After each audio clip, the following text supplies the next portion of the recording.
இன்றைக்கு என் ஜெப நேரத்தில் நான் காலைதோறும் எழும்பி விடியற் காலையில் உம்முடைய சமூகத்தில் காத்திருந்து ஜெபிக்க எனக்கு கிருபை கொடுங்க, எனக்கு உதவி செய்யுங்கன்னு நான் கேட்பேன். நீங்கள் அதுக்கு அவருடைய உதவியை நாடுங்க. அப்போ அந்த அதிகாலையில் எழுந்து ஜெபிக்க அவரே நமக்கு கிருபை தருவார், அழகாய் நடத்துவார். சரியா? இன்றைக்கி சொல்கிறீங்களா, அந்த அதிகாலையில் நாம் சந்திக்கணும், எனக்கு உதவி செய்யுங்க, உங்கள் கூடவே நான் இருக்கணும், அது எனக்கு போதும். அதிகாலையில் வந்து நான் சந்தித்து உங்களோட பேசணும், கிருபை தாங்கன்னு கேட்குறீங்களா? கேளுங்க. அப்படியே வலதுகரம் உயர்த்தி, தகப்பனே காலைதோறும் உடைய கிருபை புதிதப்பா.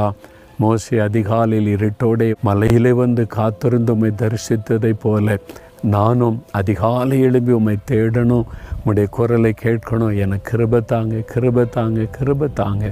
காலைதோறும் உடைய புதிய கிருபை எனக்கு கொடுத்து வழி நடத்துங்க. என்னை அதற்காக ஒப்பு கொடுக்கிறேன். இயேசுவின் நாமத்தில் ஜெபிக்கிறேன் பிதாவே, ஆமேன்.